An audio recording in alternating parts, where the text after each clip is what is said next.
नमस्कार साथियों, मैं कुलदीप कुमार के सर संकुल मार्गदर्शन पर आप सभी का बहुत बहुत स्वागत करता हूं। जैसे कि हिंदी व्याख्याता के पाठ्यक्रम में सम्मिलित कहानियों की कड़ी चल रही थी, तो उसी कड़ी के अंदर आज हम पढ़ेंगे कथा सम्राट प्रेमचंद की कहानी कफन। तो कफन जो कहानी है, पहले मैं कहानी के बारे में बता देना चाहता हूं थोड़ा सा आपको। कफन जो कहानी है वो अति यथार्थवादी कहानी है, एक बात। दूसरी बात, प्रेमचंद जी जो थे वो कथा सम्राट माने जाते थे। उन्होंने लगभग 301 कहानियां या लगभग 300 कहानियां लिखी थी। लगभग 300 कहानियां लिखी थी। उनमें सर्वाधिक प्रसिद्ध जो था वो मानसरोवर के नाम से उनकी जो समस्त कहानियां 2 भागों में प्रकाशित हुई थी वो था। उसके अलावा इनमें क्या है कि 301 कहानियों में जो पहली कहानी थी वो 1907 में प्रकाशित हुई थी, जिसका नाम था संसार का अनमोल रत्न। संसार का अनमोल रत्न 1907 ईस्वी में संसार का अनमोल रत्न। और इससे भी बड़ी बात यह है कि जो कफन कहानी है वो 301 कहानियों में प्रेमचंद की अंतिम कहानी मानी जाती है, जिसकी रचना 1936 ईस्वी में हुई थी। 1936 ईस्वी में कफन नाम से उनका एक कहानी संग्रह भी प्रकाशित हुआ था। 1936 ईस्वी प्रेमचंद की इतनी अधिक कहानियों में अंतिम कहानी मानी जाती है कफन कहानी, इसलिए ये बहुत ही महत्वपूर्ण कहानी है। इस कहानी के बारे में मैं बता देना चाहता हूँ कि कहानी क्या कहती है। कहानी में प्रेमचंद जी बताते हैं कि किस प्रकार रात दिन मेहनत करने वाले, जी तोड़ मेहनत करने वाले, मन लगाकर मेहनत करने वाले, काम के लिए अपना सब कुछ समर्पण करने वाले, कर्म को ही धर्म मानने वाला मजदूर और किसान एक वक्त की रोटी के लिए भी तरस जाता है। और दूसरी तरफ इन्हीं मजदूरों और किसानों का शोषण करके इन्हीं के द्वारा किए गए जी तोड़ मेहनत का लाभ उठाकर बिना कोई काम किए ऐशो आराम का जीवन यापन कर रहे हैं जमींदार वर्ग, शोषक वर्ग या उच्च वर्ग। तो ऐसे लोगों पर व्यंग्य किया है, समाज की विसंगतियों पर व्यंग्य किया है, समाज के पाखंडों पर व्यंग्य किया है, समाज की कुरीतियों पर व्यंग्य किया है, समाज के नियमों पर व्यंग्य किया है, जो गरीब को गरीब करते जा रहे हैं और अमीर को अमीर करते जा रहे हैं। ये जो कहानी है 1936 में भी उतनी प्रासंगिक थी और आज भी उतनी ही प्रासंगिक है। 1936 की स्थिति भी यही थी जब हमारा देश आजाद नहीं हुआ था।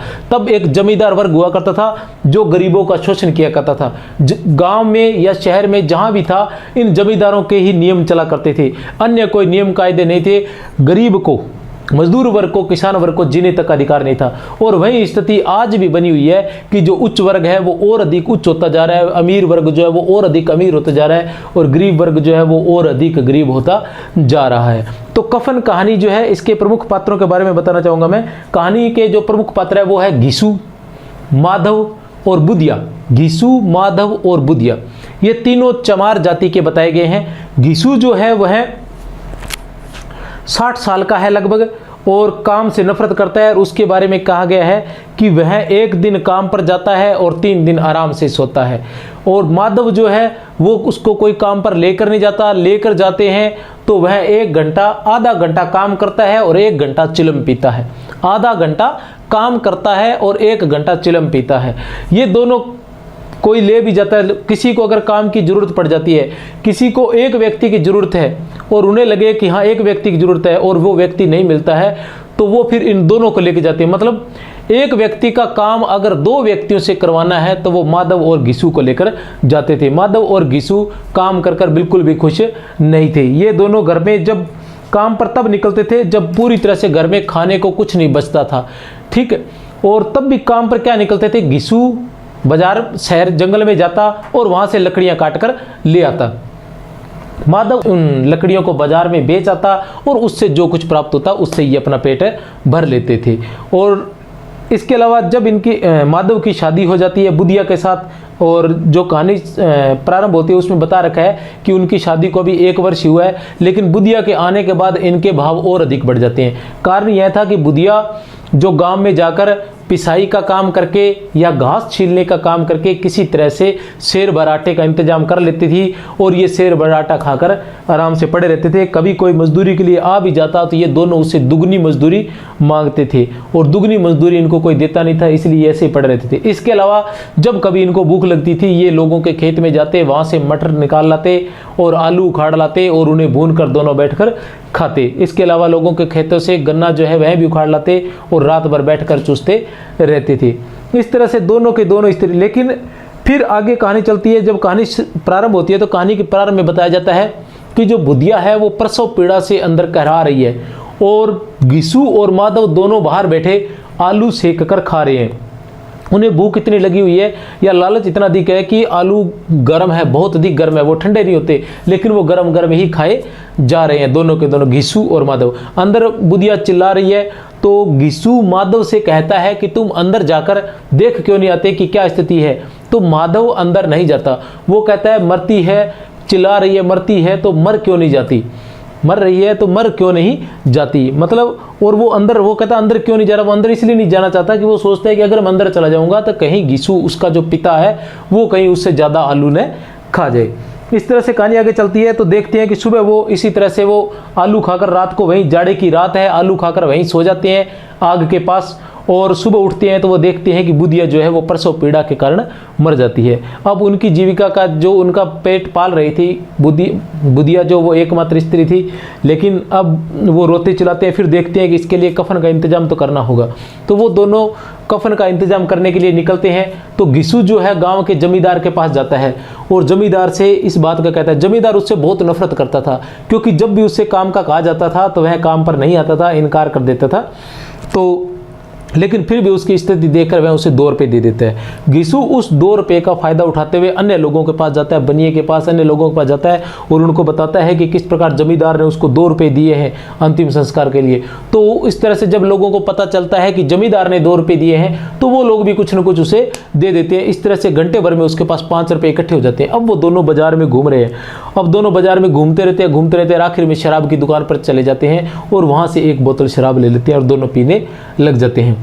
अब वो दोनों आपस में बात कर रहे हैं कि कफन की बात, अगर कफन नहीं मिला तो क्या होगा, कफन अगर नहीं मिला, आपने ये शराब पी गए, कफन नहीं मिला तो क्या होगा। तब घिसू माधव को कहता है कि ऐसा नहीं हो सकता, वो जरूर मिलेगा उसे कफन। कफन की अगर बस फर्क इतना है कि इस बार वो लोग कफन खुद लेकर आएंगे, ऐसा कभी नहीं हो सकता कि उसे कफन न मिले। फिर जो माधव है वो घिसू से कहता है कि क्या हमें पाप नहीं लगेगा, ठीक है, उसकी मुक्ति तो मिल जाएगी क्या बुधिया को, क्योंकि हम उसको कफन नहीं दे रहे हैं, हम उसके कफन के पैसों से शराब पी रहे हैं, तो उसको मुक्ति मिल जाएगी। तब जो है वो समाज की कुरीतियों पर, पखंडों पर व्यंग करता हुआ घिसू कहता है कि वह बैकुंठ क्यों नहीं जाएगी, उसने कभी किसी को सताया नहीं, किसी को रुलाया नहीं, किसी का खाया नहीं, तो वह बैकुंठ क्यों नहीं जाएगी। वह नहीं जाएगी तो क्या वो मोटे मोटे सेठ जाएंगे, मोटे मोटे पेट वाले सेठ जाएंगे, ठीक है, जो लोगों को सताते हैं, लोगों को रुलाते हैं, लोगों का खाते हैं, लोगों का शोषण करते हैं। तो इस तरह से इन पर करारा व्यंग्य किए गए और फिर गंगा में स्नान करके मंदिर में जल चढ़ाकर अपने आप को पवित्र समझते हैं। तो इस प्रकार कहानी के माध्यम से प्रेमचंद ने घिसू और माधव की कहानी के माध्यम से क्या किया है, वर्तमान व्यवस्था पर करारा व्यंग्य किया है। इसके कुछ कथन मैं आपको पूरी कहानी न पढ़ाकर, पूरी कहानी आप लोगों के पास होती है, आप कहीं से भी पढ़ सकते हैं। इसके जो मुख्य मुख्य बातें हैं वो मैं थोड़ा सा आपको बता देना चाहता हूँ कि कहानी जो है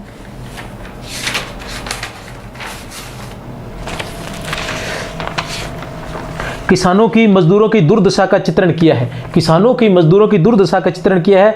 जो किसान मजदूर कड़ी मेहनत करते हैं, उन्हें रोटी के बिलाले रहते हैं, और जो जमींदार के काम हाथ तक नहीं लगाते, ऐशो आराम का जीवन यापन करते हैं। इसमें कुछ एक वाक्य ऐसे आए हैं जिसके माध्यम से आप इस कहानी को समझ सकोगे और इस कहानी का उद्देश्य समझ सकते हैं। प्रेमचंद जी का जो उद्देश्य रहा था, जिस समाज में रात दिन मेहनत करने वालों की हालत उनकी हालत से बहुत अच्छी नहीं थी। किसकी? ये घिसू की और माधव की बात चल रही है कि जिस समाज में, ये समाज पर व्यंग्य किया गया है, समाज की जो स्थिति है, लोग आक्रमणीय क्यों हो जाते हैं, लोग काम क्यों नहीं करते, या लोग जो है निठल्ले क्यों हो जाते हैं, या लोग अन्य जो बुराइयों की तरफ क्यों हो जाते हैं, क्योंकि वो समाज को देखते हैं, समाज उन पर किसी प्रकार का अत्याचार करता है और अत्याचार के विरोध में वो बुरे कार्यों में लग जाते हैं। किस प्रकार?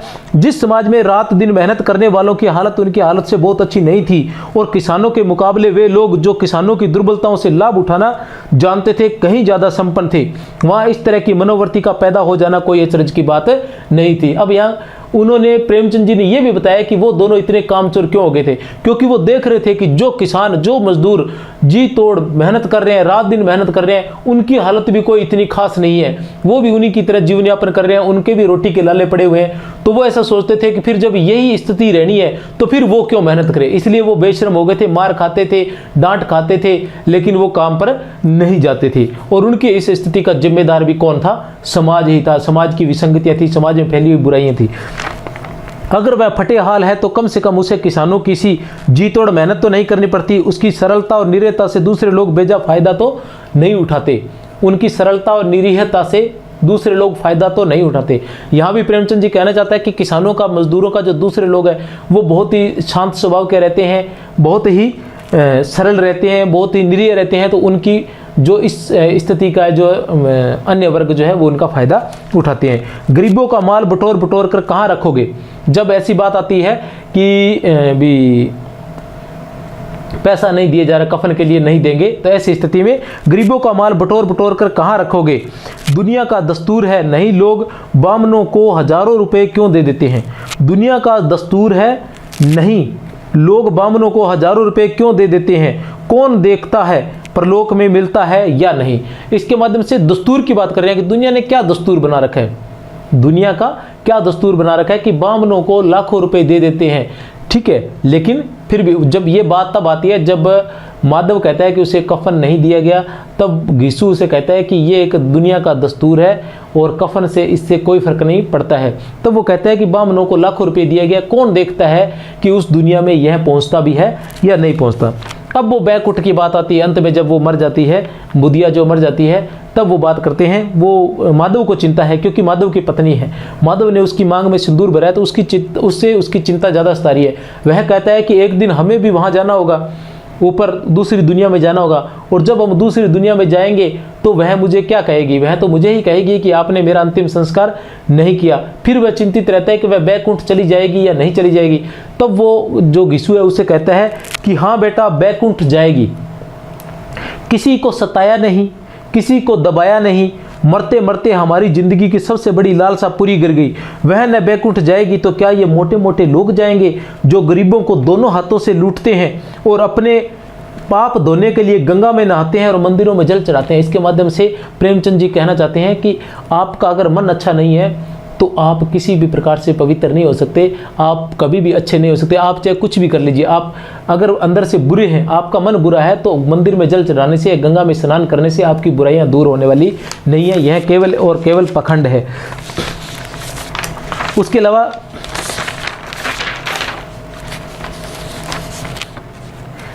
इसके अंदर जैसे बता रखा है कि दोनों आकाशवर्ती पर, घिसू और माधव आकाशवर्ती पर जीवित रहते हैं। आकाशवर्ती तत्व होता है अनिश्चित वृत्ति, मतलब जो इस मजदूरी का कोई निश्चय ना हो कि वह मजदूरी कब प्राप्त होगी। तो इस प्रकार ये कहानी थी। कहानी के प्रारंभ में मैंने बता दिया था कि इसके बाद पहले मैं कहानी को समझाऊंगा और उसके बाद इसके प्रश्नोत्तर करेंगे। तो देखते हैं कहानी के प्रश्नोत्तर क्या कहते हैं। कहानी के प्रश्नोत्तर, पात्र परिचय, थोड़ा सा पात्र परिचय बता देता हूं। घिसू माधव का पिता है, जाति इसकी चमार है, उम्र 60 वर्ष है। घिसू की पत्नी का देहांत हुए बहुत साल हो गए थे।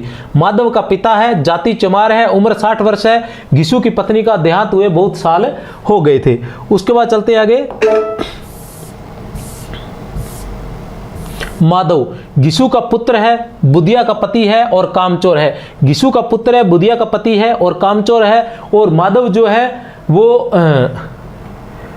किसी के काम पर जाता है तो आधा घंटा काम करता है और 1 घंटे चिलम पीता है, इसलिए उसको कोई काम पर लेकर नहीं जाता। बुधिया जो है वो माधव की पत्नी है और घिसू की पुत्र वधू है और उसके पुत्र संतान होने वाली थी और प्रसव पीड़ा में ही वो मर गई थी। और वही जो थी, जो गांव में जाती और पिसाई का काम करती और घास छीलने का काम करती, उसी से शेर भर जो मिलता, आटा मिलता, उसी से वह उन दोनों का जीवन यापन करवा रही थी या उन्हीं का पेट भर रही थी। अब आता है जमींदार। गांव का जमींदार माधव घिसू से नफरत करता था, दयालु स्वभाव का था। बुधिया के क्रियाक्रम के लिए 2 रुपए दिए थे। किसने? जमींदार ने।